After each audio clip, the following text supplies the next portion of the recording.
Hello and good morning, Blue Jays fans, and welcome to Jays Latest. I am your host, Craig Borden. We're going to talk all things Toronto Blue Jays. So, got some wonderful news post World Series horrors and heartbreaks, and oh my God, what did we do to the baseball gods? Something is possibly brewing for this Toronto Blue Jays team, and I think this might be the start of it. So let's talk because this was great news because we were expecting to watch Shane Bieber ride off into the sunset, and instead he accepts his $16 million player option and will be rejoining this Toronto Blue Jays rotation come 2026 spring training. I think this is an incredible piece because this is just one of those things that you can't just buy a Cy Young Award winner all the time.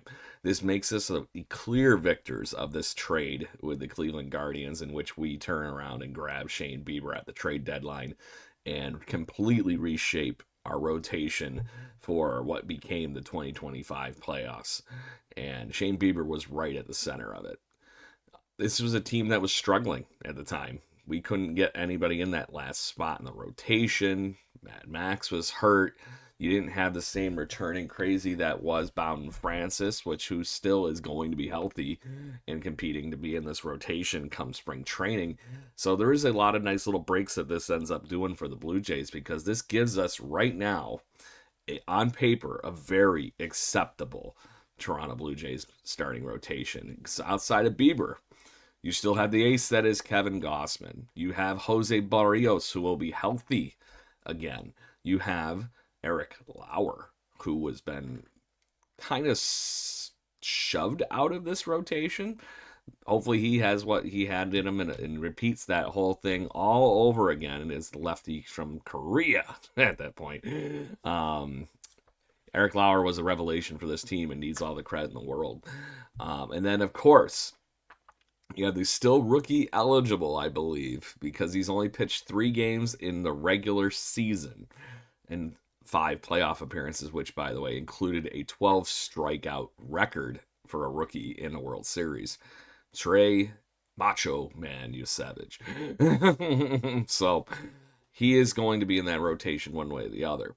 So that is 5 incredible arms. Do they go out and add another one? Sure, who knows? Maybe it even is still just bringing Max back or Bass or whoever it might be. I'd be curious to see if not Mad Max, Chris Bassett is interested in being a bullpen guy because man, did he really amp things up?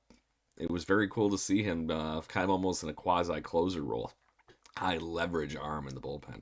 So like I said, what does this do for the rest of the team? Because Bieber accepts this, and it just struck me as this is the job's not done. We heard Vladdy and all them say that repeatedly during the postseason. The job's not done. Got to next man up. Got to get going. This struck me as that Bieber walked into this locker room and wanted to make sure he's continued to be part of this locker room.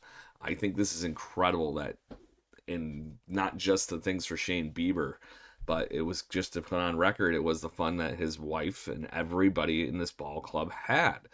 They want to get it done, and it could be happening. There is this wonderful piece that could happen, but we're going to get to that in just one moment because there's also these wonderful pieces that are going to be potentially leaving. If you did not see the Blue Jays free agent list past the wonderful fun that is Leave It to Bieber.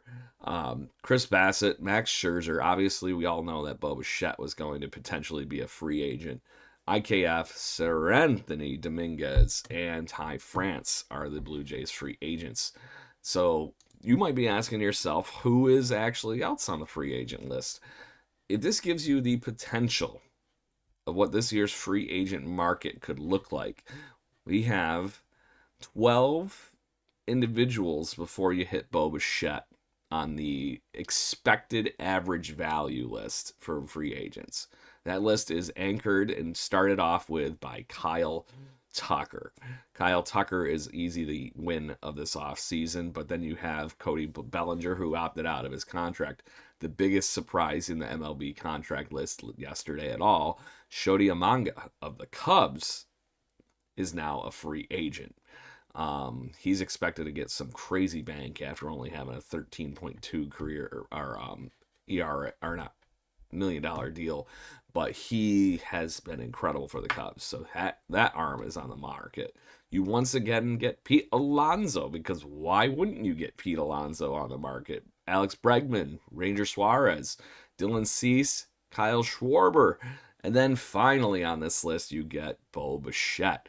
If that shows you how deep this free agent market is, the Blue Jays could get substantially better with some of the money they have and what they get back.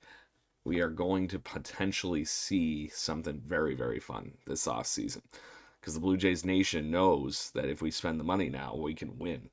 And there is a precedent to that. And that is exactly what I wanted to end the show with today. The Toronto Blue Jays could end up being the 2014-2015 Kansas City Royals. If you have not looked into this wonderful fun that is the Kansas City Royals, please take a look into it, because it is incredibly fun. The Royals unfortunately beat us in 2015 to go to the World Series, but the precedent is there. The 2014 team won the American League pennant, could not win the World Series against the San Francisco Giants, because there was that whole even year thing. So, but if you look at that KC roster from 2014, the person that produced the highest WAR on that team, I don't think you probably even remember. And it's Alex Gordon, Lorenzo Cain, and the closer, Wade Davis. Those were your all-stars. Obviously, Salvador Perez was on that team who just got extended another year to play with Kansas City. The 2016 team, 2015 team, anchored by Eric Hosmer, who became healthy, Mike Moustakas, and Wade Davis again. But then it was a collection of all new players. The Blue Jays don't have the all new players. They get to add to this wonderful core around Vlad Jr. and potentially win some ball games. People are going to forget that. We also have Anthony Santander, who has to come back in some level of healthy. You can tell he wanted to be on the field. So I don't feel like this is an Anthony Rendon situation yet. But to that point, the Blue Jays saved a ton of bank just by losing the free agents that we're losing. Are you potentially going to bring back some of those guys? Yeah.